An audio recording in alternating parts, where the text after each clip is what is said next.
Halo semuanya, Sobat Pijak, Pintar Pajak. Perkenalkan, saya Welvin, dan melalui YouTube channel ini saya pengen sharing untuk mengenai pajak Indonesia. Nah, saya sendiri adalah seorang praktisi pajak yang mungkin sudah sekitar 11 tahun berkecimpung di dunia perpajakan Indonesia. Nah, mungkin teman-teman sobat pijak semua nih, aku nama channel ini adalah Sobat Pijak karena saya pengen mengedukasi atau mungkin kita sharing knowledge tentang peraturan perpajakan di Indonesia. Makanya aku pengen supaya sobat semua pintar pajak. Karena apa? Karena pajak yang kalau kita paham nih, pajak kita ini hitungnya bagaimana sih? Kemudian apa sih plus minusnya aku bayar pajak ini gitu kan? Pastinya setiap orang itu kalau mau membayar sesuatu tuh pengen dapat benefitnya, atau setidaknya kita tahu lah kenapa sih aku harus bayar gitu.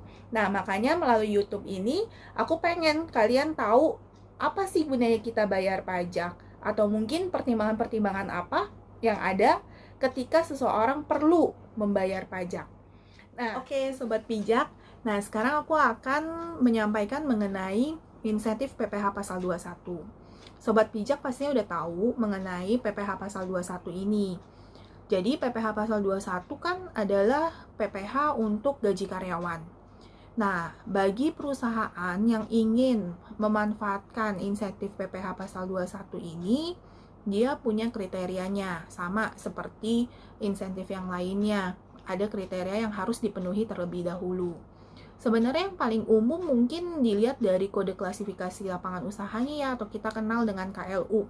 Jadi kalau KLU-nya memenuhi syarat, maka kita bisa mengajukan insentif tersebut. Gitu. Tadi yang aku jelasin pertama mengenai si UMKM juga sama. PPh 21 juga sama. Nah, ini kita bisa lihat apakah dia terdaftar sebagai KIT atau dia bekerja berada di kawasan berikat. Nah, atau dia memiliki KLU yang memang diperbolehkan untuk mempergunakan insentif ini. Nah, Sobat Pijak, aku pengen kasih tahu mengenai PPh pasal 21 ini sebenarnya mungkin banyak banget beberapa yang kontak ke aku dan nanya, PPh 21 ajuin deh gitu kan, karena kan ini benefit nih buat perusahaan jadinya irit ya nggak usah bayar pajak PPh 21. Insentif yang dimaksud PPh 21 yang di sini tuh bukan seperti itu, bukan berarti perusahaan tidak bayarkan gitu ya. Tetapi pemerintah memberikan stimulus lah, memberikan suatu insentif di mana PPh pasal 21 yang biasanya dipotong atau perusahaan keluarkan untuk menanggung pajak si karyawan, karena mungkin beberapa company ada yang memotong ke penghasilannya karyawan, tapi ada juga yang menanggung.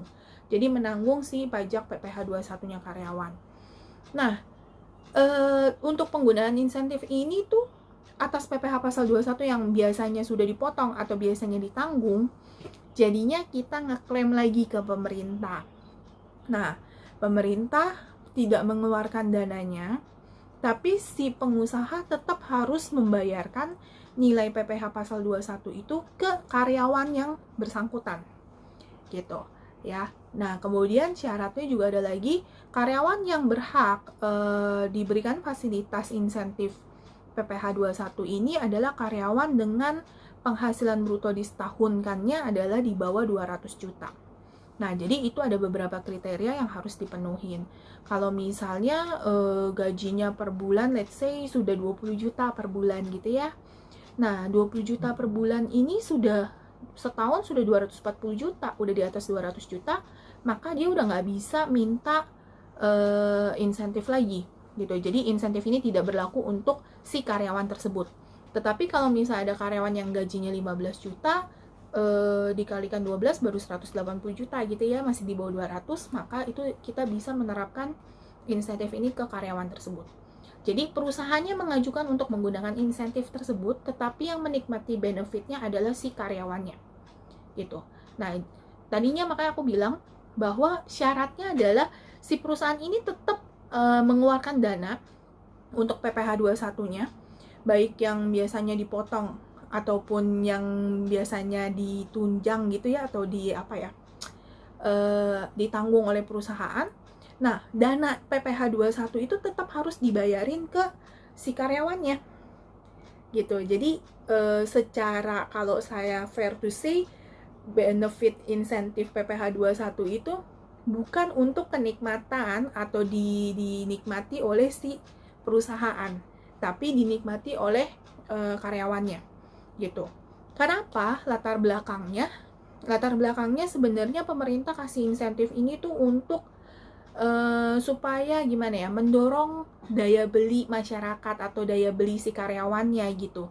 Jadi makanya uang yang biasanya dipotong untuk membayar pajak itu diberikan ke karyawan, atau uang yang biasanya perusahaan talangin atau perusahaan bayarkan tanggung PPh pasal 21-nya, ini sekarang perusahaan tetap keluarin tapi diberikan sebagai tunjangan untuk si karyawannya. Nah, jadi inilah insentif PPh pasal 21. Banyak banget yang nanya kayak, oh aku jadinya perusahaanku nggak usah bayar PPh 21 lagi. Nggak begitu gitu ya. Jadi perusahaan tetap harus keluarin dananya, tidak disetorkan ke negara gitu ya. Nah, tapi uang itu tetap harus dikasihin ke karyawanmu yang berhak menggunakan fasilitas insentif PPh pasal 21 di sini gitu. Nah, kemudian tetap aja kita persyaratannya sama, kita harus mengajukan fasilitas penggunaan insentif yang tadi lewat KSWP. KSWP ada fasilitas PPh 21, PMK 44 gitu ya, kita pilih. Kalau memang memenuhi syarat dari 3 yang tadi aku bilang, bisa apakah dia perusahaan kita, apakah KLU-nya memenuhi syarat, atau mungkin dia berada di kawasan berikat. Nah, maka apabila salah satu syarat ini terpenuhi, tidak harus tiga-tiganya, salah satu saja terpenuhi, nanti ada notifikasinya di situ, terpenuhi, maka kita bisa lanjut ke next step untuk mengajukan permohonannya, gitu. Nah, kalau kita sudah mengajukan permohonan, maka kita sudah bisa menghitung PPh pasal 21 yang ditanggung pemerintah, sesuai dengan klasifikasi karyawan yang memang memenuhi syarat tadi, yang penghasilannya setahun di bawah dari 200 juta. Gitu. Nah, kalau misalnya dalam praktisnya ada karyawan yang di bawah dan di atas 200 juta penghasilannya setahun, berarti kan, oh beberapa karyawan nih bisa pakai fasilitas dan beberapa tidak bisa pakai fasilitas. Nah, pada saat kita mau bayar PPh 21 untuk bulan April, let's say gitu ya. Nah, itu dipecah dua. Kode billingnya kalian itu harus kalian pecah dua. Di billing pertama adalah membayar yang normal, yang memang tidak mendapatkan fasilitas gitu ya.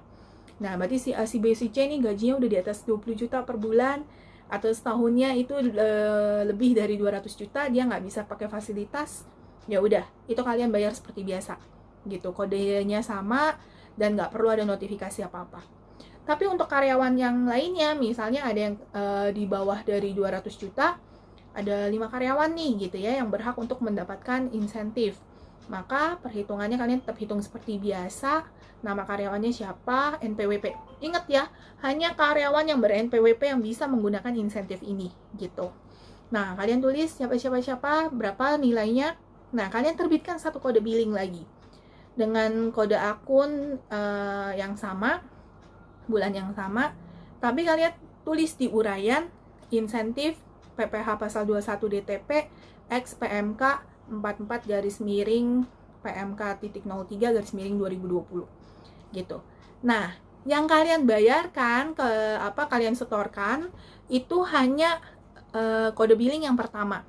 Untuk kode billing yang kedua tidak usah dibayarkan, tapi tetap perlu diinput di dalam ISPT PPh 21 ketika kalian mau create CSV. Nanti kan mesti pembayarannya harus lunas dulu gitu ya. Nah, caranya gimana dong, kan aku nggak bayar, mesti input NTPN-nya gimana?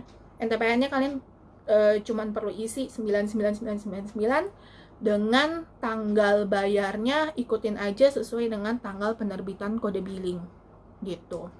Nah, si kode billing ini jangan sampai dibuang, kalian print, simpen, karena itu menjadi salah satu lampiran dalam membuat laporan realisasi penggunaan insentif PPh 21 ya. Nah, balik lagi, tadi sudah meminta insentifnya, sudah menggunakan insentifnya. Nah, sekarang apa lagi? Berarti sekarang adalah saatnya melakukan laporan realisasi. Ingat, kita minta insentif ke pemerintah. Jadi ketika kita mau klaim gitu ya ke pemerintah, caranya apa? Melalui laporan realisasi insentif. Kapan tuh jangka waktunya? Jangka waktunya adalah kalian harus membuat laporan itu di tanggal 20 dari bulan berikutnya. Artinya kalau kalian kerjain masa April, jangan jatuh tempo di tanggal 20 Mei ini, berbarengan dengan jatuh tempo pelaporan SPT masa PPh 21-nya. Jadi kalian isi, cara isinya sama kayak pajak UMKM tadi. Kalian tetap ke profil, kalau sudah ada menu e-reportingnya, untuk yang insentif COVID-19, kalian bisa langsung ke menu layanan. Di menu layanan, di situ sudah ada, nah, menu e-reporting COVID-19, kalian pilih, ada breakdown-nya, fasilitas insentif PPh 21. Gitu. Jadi di situ nanti sudah ada template-nya, tinggal diimport aja sih, gampang. Gitu. Ya, jadi jangan lupa untuk bikin laporan pertanggungjawabannya. Gitu. Nah, dan bagi company yang mungkin merasa kayak, loh, aku pikir ini aku nggak usah bayar gitu ya, salah ya, gitu. Jadi insentif ini tujuannya adalah untuk memberikan uang saku lebih buat karyawan gitu. Makanya PPh 21-nya yang biasanya dibayarin, jadinya kita berikan ke karyawan supaya dia punya daya beli, daya konsumsi yang lebih karena kondisi pandemi ini gitu. So, kalau aku memenuhi syarat, aku perlu pakai nggak gitu ya? Balik ke kalian sendiri, balik ke company-nya sendiri, apakah kalian mau pakai atau tidak, itu terserah gitu. Ya, kalau misalnya nggak mau pakai deh gitu ya, saya nggak ngerti nih mesti bikin realisasinya, atau mungkin nggak ada karyawan yang ngerti, nggak ada yang bisa bikin administrasi bla bla bla, ya udah nggak usah pakai gitu. Jadi ya namanya ini insentif gitu kan ya, it's your choice lah untuk kalian mau pakai apa enggak gitu. Nah, kita akan lanjut dengan insentif pengurangan cicilan PPh pasal 25. Nah, sebenarnya aku memang cuma mau bahas tuh untuk pajak-pajak yang common untuk kita gitu ya. Nah, tadi aku udah sebutin yang pertama tentang UMKM, yang kedua tentang PPh 21, dan yang ketiga ini cukup umum juga buat yang kerja di perusahaan mungkin, mengenai cicilan PPh pasal 25. Ini cicilan PPh pasal 25 sebenarnya bisa dipakai oleh orang pribadi maupun oleh badan usaha ya. Nah, tapi karena mostly aku lihat kayaknya sekarang UMKM tuh kalau pribadi lebih banyak pakai ke UMKM aja gitu. Karena memang PPh pasal 25 lebih banyak dipakai oleh pekerja bebas, para profesional, atau mungkin beberapa jasa saja. Yang lainnya tuh udah pakai atau pribadi yang melakukan pembukuan gitu ya. Oke, jadi singkatnya untuk yang penggunaan PPh pasal 25 ini, insentifnya itu berupa pengurangan cicilan PPh pasal 25 senilai 30% gitu. Nah, contoh simpelnya gini, misalnya kalian itu harus cicil PPh pasal 25 sebulannya 10 juta gitu ya. Nah, karena bisa menggunakan insentif ini, maka kalian hanya perlu setorkan 7 juta aja gitu. Jadi pengurangannya adalah nilainya 30%. 30% pengurangan cicilan PPh pasal 25 dari yang angsuran yang seharusnya kalian bayar setiap bulan gitu. Nah, kayak kalian kan udah submit di SPT tahun 2019 nih gitu ya.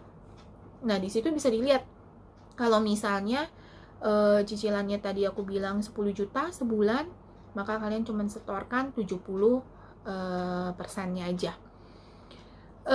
Dan mekanismenya sama, tetap harus perusahaan yang KLU-nya terdaftar di dalam PMK 44 ini, kemudian atau dia terdaftar di perusahaan PT, atau mungkin dia beroperasi di kawasan berikat gitu.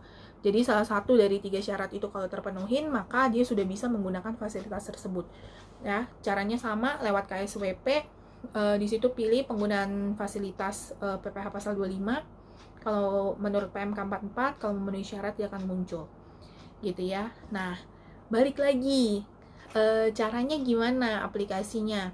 Kalau sudah dapat notifikasi bahwa kita berhak menggunakan insentif tersebut, maka pada saat kita buat billing PPh pasal 25, nah itu kita cuman bikin kode billingnya 7 juta aja.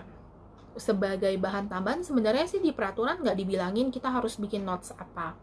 Tapi aku saranin baiknya kita tetap tulis uraian gitu ya, penggunaan fasilitas pengurangan gitu ya.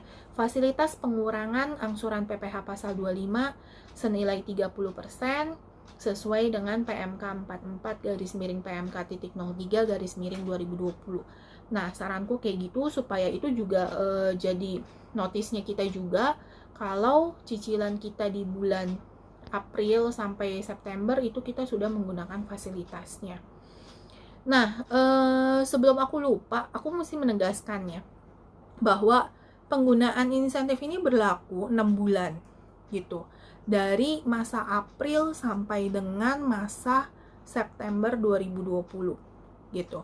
Tapi kamu bisa misalnya kamu menggunakannya, kamu baru minta tuh awal bulan depan nih, awal Juni kamu baru minta penggunaan fasilitasnya lewat KSWP yang tadi. Wah, aku April udah terlanjur nih, udah terlanjur bayar full gitu. Aku nggak minta bla bla bla. Ya sudah, itu kalian berarti kan selesai kalau kalian selama April, selama sampai dengan 20 Mei ya. Kalau misalnya kalian nonton channel ini sebelum 20 Mei dan kalian bisa cepat-cepat minta, maka kalian bisa lakukan namanya pemindah bukuan gitu. Jadi pajak yang sudah terlanjur dibayar bisa dipindah bukukan ke jenis pajak lain atau mungkin ke masa pajak lain gitu. Nah, makanya aku juga ngebut bikin ini supaya teman-teman tahu, jangan sampai ketinggalan. Tapi kalau misalnya ketinggalan, wah aku ketinggalan nih, maka kalian ajukan aja di bulan depan, di Juni atau mungkin setelah tanggal 20 Mei gitu, 21 Mei. Kalau kalian minta di tanggal 21 Mei, maka penggunaan insentifnya itu berlakunya jadi untuk masa pajak Mei gitu. Jadi cut off untuk penggunaan insentif masa April itu adalah di tanggal 20 Mei. Setelah itu udah masuk ke masa pajak Mei gitu ya. Nah, untuk PPh pasal 25 realisasinya itu dibikin per triwulan. Jadi kalian tidak perlu setiap bulan seperti PPh 21 dan PPh 25. Untuk PPh 21 dan PPh UMKM gitu ya. Nah, kalau untuk si PPh 25 ini berlaku bikin realisasinya itu per 3 bulan gitu. Jadi lebih tenang lah gitu. Oke. Nah, untuk PPh 25 itu aja karena gampang, dia sifatnya bukan kita mengklaim ke pemerintah ya. Nah, makanya coba kalian benar-benar perhatikan dari yang aku sampaikan tadi. Di sini aku nggak bilang ini ngeklaim ke pemerintah, tapi ini sifatnya adalah pengurangan cicilan. So, kayak misalnya kita hitung ini 10 juta per bulan, dan kita cuma bayar 7 juta. At the end, kita hitung pajak kita totalnya tetap 120 juta gitu ya. Maka cicilan kamu itu yang 7 juta, at the end-nya tetap kita harus bayarin kekurangannya gitu. Tetap diperhitungkannya hanya 7 juta saja. Beda dengan ada mindset yang bilang, wah berarti ini dibayarin sama pemerintah nih gitu. Enggak, kalau untuk PPh 25 namanya bukan insentif DTP, tapi pengurangan cicilan PPh pasal 25. Jadi kalian nge-hold dulu duitnya gitu ya, karena takutnya kalau misalnya beberapa bisnis yang terefek karena pandemi ini ya kan kemungkinan turun gitu. Nah, makanya diturunin cicilannya 30% gitu. Kalau misalnya at the end-nya nanti melonjak lagi naik, maka kalian harus bayar selisih kekurangannya kayak gitu. Oke, aku udah balik lagi. Nah, sekarang kita akan lanjut ke penggunaan insentif PPh pasal 22 import. Ini adalah insentif yang keempat. Oke. Nah, bagaimana nih mekanisme mengenai insentif PPh 22 import ini? Nah, untuk PPh pasal 22 import ini diberikan dalam bentuk penerbitan surat keterangan bebas PPh pasal 22 import. Bagi wajib pajak yang memenuhi kriteria, balik lagi ada 3 yang harus dipenuhi, salah satunya yaitu apakah dia terdaftar di KITE, apakah dia KLU-nya memenuhi syarat, atau dia menyelenggarakan usahanya di kawasan berikat kayak gitu. Kalau salah satunya memenuhi syarat, maka dia bisa mengajukan SKB ini gitu ya, surat keterangan bebas pemotongan PPh pasal 22 import. Penggunaan fasilitas PPh 22 import ini ya pasti mesti mereka yang memang ada melakukan import. Biasanya kalau punya izin mereka akan dipotong PPh pasal 22 senilai 2,5%, dan kalau tidak punya izin dia akan dipotong PPh-nya 7,5% gitu. Nah, karena untuk mencegah lebih bayar di ujung gitu ya, pas di Desembernya atau pas tutup tahun bukunya, nah makanya pemerintah memberikan fasilitas berupa penerbitan SKB PPh pasal 22 import gitu. Nah, syaratnya sama aja. Kalau memenuhi syarat, kita bisa membuka layanan KSWP, kemudian surat keterangan bebas, kita pilih ya di drag down-nya, surat keterangan bebas PPh pasal 22 gitu. Nah, kalau sudah, ya udah itu udah jadi surat yang bisa kita tunjukin ke mungkin apa ya, ke bagian bea cukainya ketika kalian mau masukin barang dan sebagainya. Ketika mau import, tunjukin SKB-nya supaya PPh 22-nya itu tidak dipotong. Dan tetap harus bikin surat atau laporan realisasi atas insentif PPh pasal 22 import ini gitu ya. Nah, nanti sampai saat ini sih belum keluar di online-nya, secara online-nya di DJP online belum keluar laporan realisasi importnya gitu. Jadi kalau memang nanti ada update yang memang urgent banget, aku akan update lagi di channel ini gimana sih cara membuat laporan realisasi importnya. Tapi so far aku rasa sih bentuknya akan mirip-mirip seperti laporan realisasi PPh pasal 21 dan juga untuk realisasi pajak UMKM yang udah rilis gitu ya. Nanti semuanya di tengah pandemi udah pasti semuanya akan lewat si e-reporting itu gitu. Nah, aku lanjut lagi materinya. Yang terakhir, yang kelima adalah insentif PPN.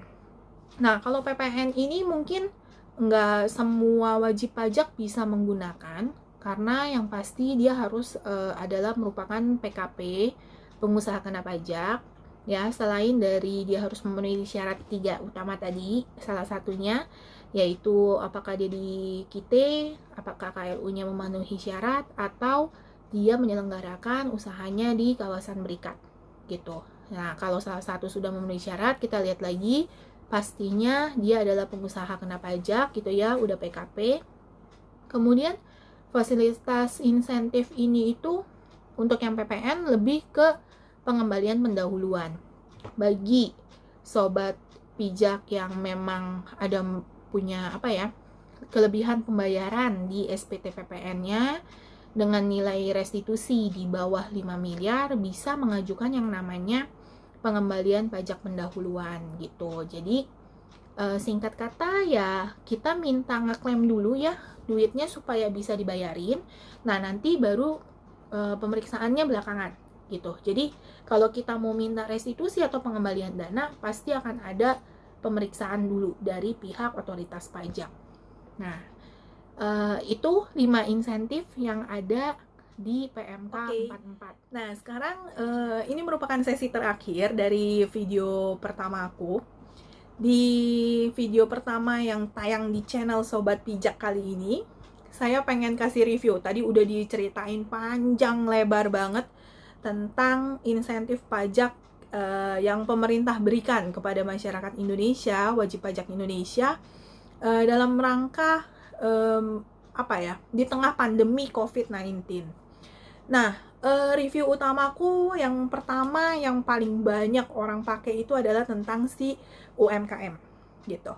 Nah, si PPh Final UMKM ini, kalau menurut pendapat pribadi saya, mendingan jangan dipakai deh gitu ya, jangan diajukan gitu. Kecuali memang bagi wajib pajak yang benar-benar terkena efek banget ya gitu. Kalau memang terkena efek banget, aku nggak bisa ngomong apa-apa, ya manfaatkan saja fasilitasnya gitu. Tapi kalau misalnya bagi kalian para pengusaha UMKM, ya PPh final 0,5% dari omset itu tuh sebenarnya kecil banget gitu ya, kecil banget. karena kayak yang jualan online dan sebagainya, ya kalian sisihkan 0,5% dari omset kalian tuh sebenarnya nilainya nggak seberapa. Nah, makanya satu sisi menurutku kalau masih sanggup jangan pakai deh gitu ya. Lebih baiknya ke sana. Kemudian lebih simpel juga karena PPh pasal 4 ayat 2 final atas omset ini yang 0,5% itu namanya final. Jadi final itu kita bayar sudah tidak ngefek ke perhitungan yang lain-lain gitu loh, udah selesai. Nah, makanya bayar aja udah beres gitu, dibandingkan dengan kita harus pakai insentif ini, ntar nggak ngerti bikin laporan realisasinya atau telat lapornya gitu ya, itu akan menyebabkan pihak DJP atau pihak KPP itu bisa melakukan penelitian terhadap wajib pajak tersebut. Makanya saya sih nggak terlalu nyaranin untuk kalian pakai di UMKM ini gitu. Nah, kemudian yang kedua mengenai PPh pasal 21.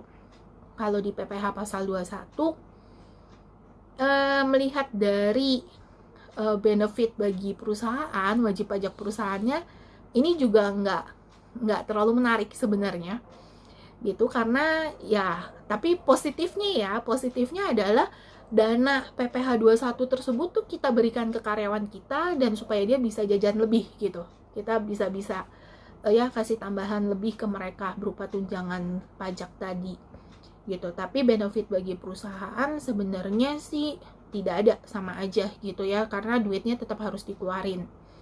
Malah agak repot juga karena perhitungannya jadi lebih mesti dipecah karyawan mana yang dapat insentif dan yang mana yang tidak gitu. Dan saya lagi mikirin nanti di ujung pas di Desembernya pasti rekon itu mesti cukup hati-hati juga gitu. Tapi ya kalau memang karyawannya banyak dan banyak yang bisa memanfaatkan fasilitas tersebut, saya rasa ya silakan gunakan aja PPh 21-nya gitu ya. Nah, yang ketiga itu tentang PPh pasal 25. Kalau PPh pasal 25 aku rekomendasiin banget untuk pakai karena kita nggak tahu nih, bisnis pasti mostly ya hampir di semua bidang itu terkena dampak gitu. Jadi kalau memang ini kita mintain dulu, karena biasanya minta pengajuan penurunan cicilan PPh pasal 25 ke DJP tuh susah banget gitu loh, jarang goal gitu kan, meskipun nyata-nyata kita punya bisnis turun. Nah, kali ini memang mungkin wah bisnisku tuh turunnya lebih dari 50% loh gitu kan, sedangkan pemerintah hanya memberikan pengurangan senilai 30%. Ya, itu balik lagi aku bilang bahwa kalau kita mengajukan sendiri itu dari pengalaman experience-ku tuh agak susah diterima gitu, meskipun kita udah nunjukin bla bla bla gitu ya agak susah deh gitu, kenyataan di lapangannya seperti itu. Nah, untuk penggunaan insentif PPh pasal 25 yang 30%, that's why aku bilang at the end memang kita akan bayar, tapi kan kita nggak tahu nih, tapi di posisi yang sekarang potensinya omset turun, keuntungannya turun gitu ya. Nah, jadi kita juga nggak tahu nih nanti apakah akan bayar tetap sebesar normalnya atau pasti turun gitu. Nah, makanya nikmatin dulu aja, pakai dulu fasilitasnya yang si 30% ini. Kalau memang mudah-mudahan setelah pandemi ini bisa berakhir segera dan kondisi perekonomian pulih lagi, maka kekurangan bayarnya ya kita store aja. Jadi kita saving dulu sendiri di company, and then pada saat akhir tahun tutup buku, nanti pas dihitung ya kalau memang ada kekurangan bayarnya kita bayar di akhir tahun tersebut di PPh pasal 29-nya gitu.